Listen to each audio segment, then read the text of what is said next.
Listen, this SmackDown review is going to be the most honest I am about WWE. As a whole, as a company, the WWE fans were on the wrong completely. And how Daniel Bryan just is okay with this and how much they want to take him as a legit star. I gotta break it to everyone here.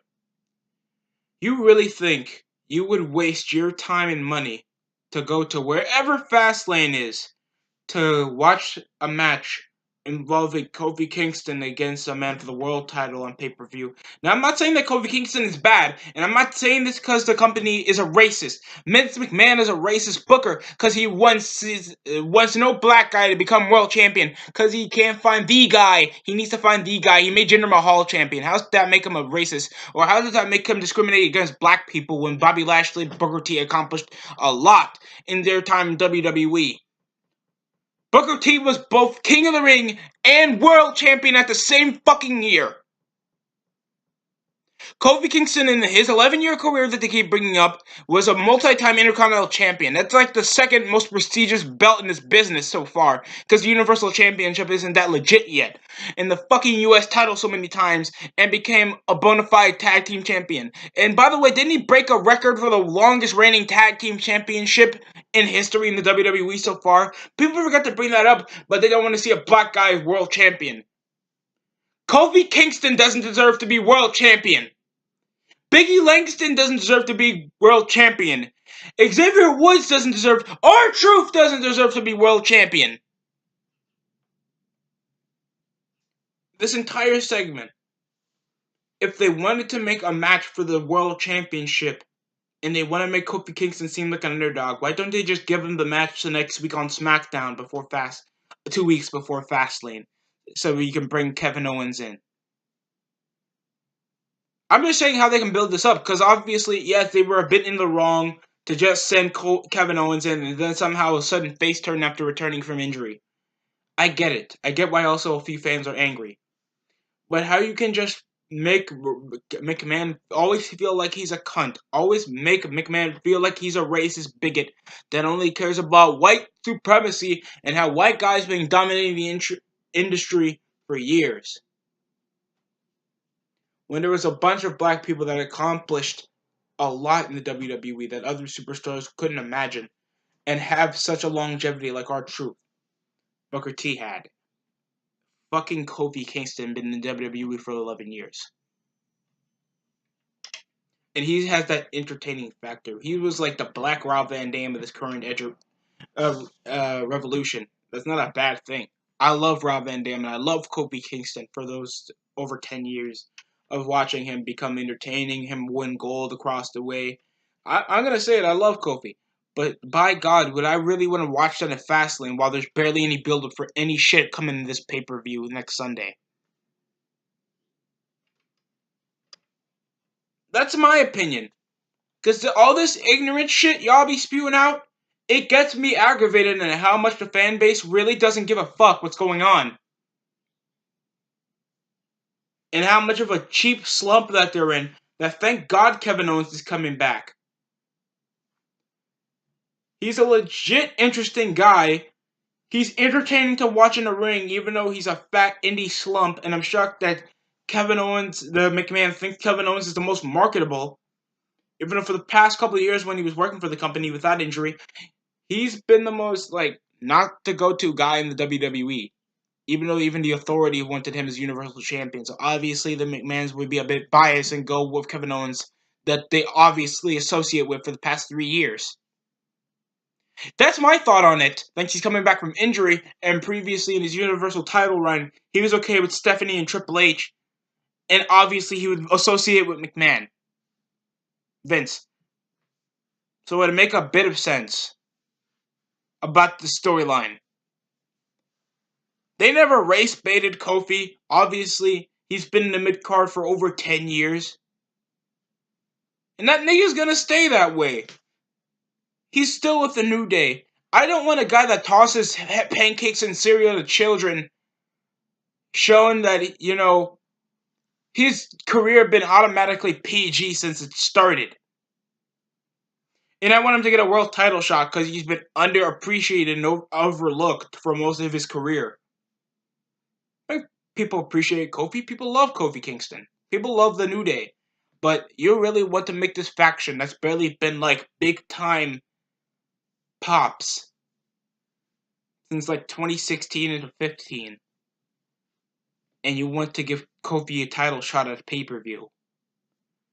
That's how long I've been aggravated about this. Thanks, like I've watched Joe Cronin, I watched other crap that obviously share about a lot of their opinion on what's going on SmackDown.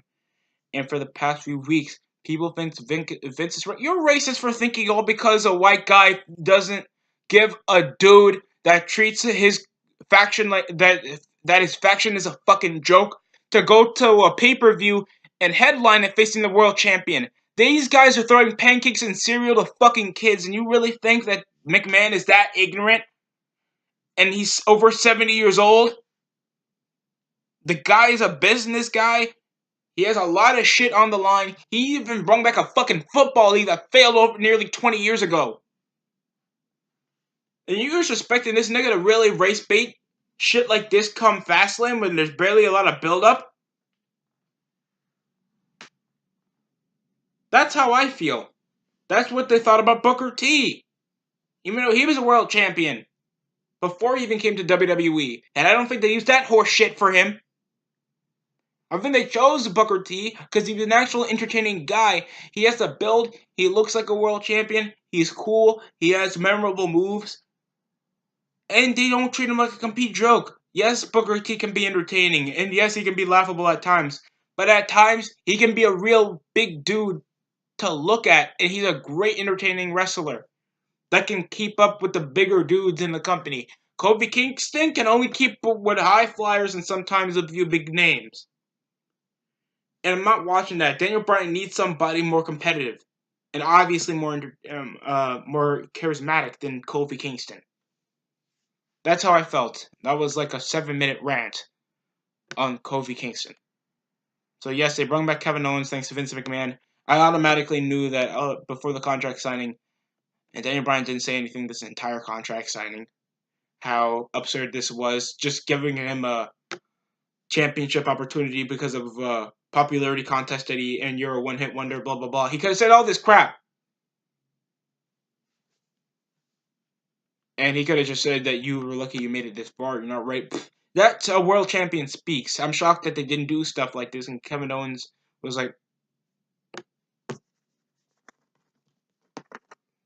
ya Fastlane. That's it. Barely enough build-up.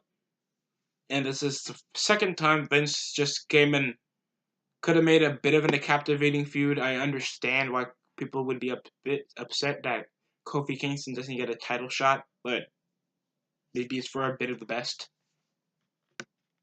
For this one, not the Charlotte and Becky shit. Next up, Matt Hardy has returned from action over, I think, an ACL injury. And it's cool to see the Hardy Boys again after the Bar. I kind of gave it away thanks the Bar came out first for a tag team match. Jeff Hardy having the same face paint from when he had in TNA. It's good to see Matt Hardy back. He looks healthy. He started doing most of his moves that he regularly does. Instead of the puffy hair, came in wet hair. He wore his trunks. He wasn't spewing a lot of delete. It was back to it looks like the old Jeff Hardy, the old Matt Hardy, but still with the stupid highlight strains on his hair. That's it. Hardy Boys win. It was a pretty entertaining match. Good to see Matt Hardy back. He got some good pops. So, yeah. Plus, this was in North Carolina, so good on SmackDown's part. It was a good pop. It was a good return for Matt Hardy. Good to see him back. Next up was R-Truth doing an open challenge after his 2-week absence from SmackDown, and it was involving him showing an open challenge. And he said his hero John Cena. I want to flash back 2011 where that meant fucking nothing. And then because of 2015 John Cena, everybody thinks he can do an open challenge now for the US title and build prestige off making open challenges. R-Truth allowed a triple threat match for the U.S. title. Cena did not. He just did one-on-one challenges. Because Rey Mysterio was with Andrade Cien Almas, I think I'm about to scream if I tell you how much I dropped the ball on Almas's storyline feud with Rey Mysterio and how these guys are luchadors and how they could have went in a good feud with them. Thanks Rey Mysterio back in the day when he was feuding with Chavo Guerrero, Eddie Guerrero, crap like that. That crap is personal. That shit got history. All that crap. Those were entertaining storylines, except the Eddie Guerrero and Kid thing, whatever. They were still entertaining. They got you to watch Eddie and Rey Mysterio fight just to see them fight. You just need a reason. Andrade and Rey Mysterio have no reason to fight, other than they shared a few wins and losses. They even had a 2 out of 3 falls match that they could have had a pay-per-view, but it doesn't matter. So, R-Truth came and stopped a bit of their fight, because fucking, how if you're hearing Rey Mysterio's song, and you don't turn completely around when he's attacking you from the back? I don't get it. Because it was like this. Booyaka, booyaka, 619, and he comes running up the ramp and he's like this. Couldn't turn all the way around or run to the ring when Rey Mysterio's song is coming up and he could attack you from the back. It was loud ass music with his fucking Minitron colors showing on the stage, and you couldn't have any simple warning like maybe I should run to the ring or turn around and fight him. Oh shit, that's it. R-Truth was like, what would John Cena do? It was funny because R-Truth is an idiot and they've been doing this for the past couple of years. They treat him as a deranged lunatic and illiterate and retarded and has ADHD. You know, they really treat R-Truth like a really stupid nigga, don't they? They treat him like a really stupid nigga. Wow. WWE really cares. And they give him the US title. So what the fuck are Rusev and Nakamura doing? You'll see later tonight. You'll see later tonight, won't you? Yeah. Vince hates black people. No nigga's gonna make it to the main event. Ever. Ever. Until I'm still fucking alive. I'll turn 100 years if you think any Negro's gonna... Okay, I'm gonna stop. Gotta stop. So this was a triple threat match. It was sort of entertaining. It was pretty entertaining. I don't know why Carmella still fucks with R-Truth. Even if Carmella should get himself in the women's title picture. After Charlotte just cares about what's going on with Ronda Rousey and Becky Lynch. I'm shocked that she's not associated with the SmackDown Women's Championship. Asuka didn't show up this night. Lacey Evans did. And this was an alright match. R-Truth still won via roll-up on Andrade. And they're still continuing the feud with Andrade and Rey Mysterio, even though these guys kind of fucked each other over for the US title, and they didn't ask for a rematch. Thanks, we have no authority figure. The authority figure doesn't give a fuck about the mid-card. We have another Black Guys champion? Lashley and R-Truth holding gold? The fuck? Gotta get rid of these niggers around here. God damn it. So, yeah. R-Truth regained. That's 2 title defenses that he pinned Rusev, and now he pinned Nakamura, and then he pins Andrade. We are making R-Truth into a main eventer right now. So yeah, that happened. And I don't know what they have R-Truth built up because he's the US champion, so they have nothing going on. And Charlotte came into the ring to showcase that she's going to be crowned, inaugurated, to be the next Raw Women's Champion, even though she's a SmackDown superstar. But Vince had her go headlining WrestleMania after Becky Lynch's suspension, so it sort of makes a bit of sense. But after what Ronda Rousey did on Raw, yeah, instead of having a women's tournament, starting in Fastlane and ending at WrestleMania that I think looks better than just crowning Charlotte, even though she's a SmackDown superstar. That's a bad look for WWE. It looks stupid. It makes no damn sense. Even though Charlotte didn't win the Royal Rumble, she's on SmackDown, and she has no right except it's Vince's choice. It's Vince's choice. If I can have a black number one contender for a world title, I will make my own women's champion. Fuck you!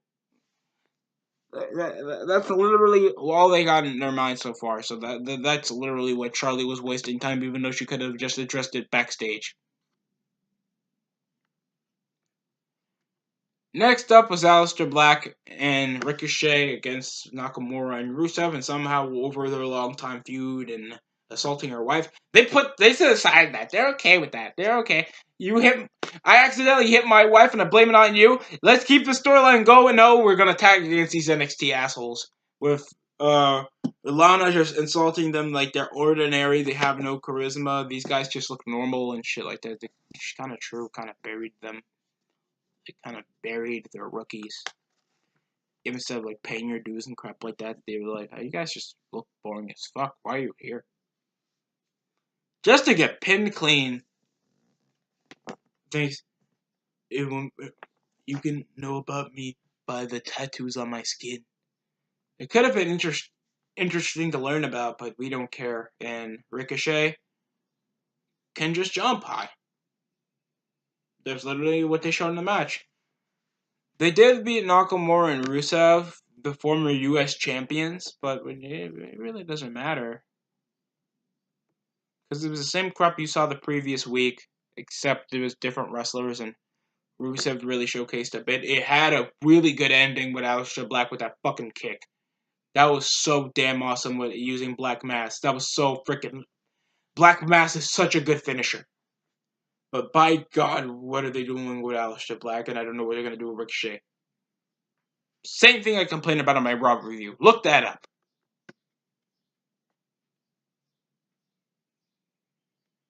The main event was Eric Rowan and Daniel Bryan against Kofi Kingston and Kevin Owens. Kevin Owens finished the match with a stunner. No assault over Kofi Kingston after, I'm the next champion. That could have been better on SmackDown instead of just letting two baby faces win against the heels. Forgot Eric Rowan still looks the same. They still have Kevin Owens' picture from back when he was on Raw for the post-match shit. Lacey Evans still did the same strut before the match even started. The match was okay, just Kofi Kingston, he had some high-flying moments. They should have more backstage segments. This SmackDown was bad. They barely had any entertaining matches. I mean, there were a few entertaining matches, but no storylines built up for it. Let's get to 4 out of 10. It's kind of been built up. They obviously have nothing interesting for Daniel Bryan to say, even though none of these guys earned title shots. Kofi Kingston didn't earn title shots. And only pinned Daniel Bryan once over this entire event of his underappreciated WWE title shot. Even though next week is Fastlane, and obviously they're going to make a triple threat match involving Kofi Kingston and Kevin Owens. Maybe. They have nothing involving Asuka. The U.S. champion just pinned 2 of the top guys clean. I mean, it just pinned Andrade. And a black guy has just been discriminated upon in the WWE. Thanks for watching. I would like if you guys like, subscribe, share my videos. Thanks for watching, guys. I got less angry than I did on the SmackDown, on the Raw review, and that's less of my issues. Next week's gonna be the same crap. It is. I can't wait. Lose my head again. Thanks for watching, everybody.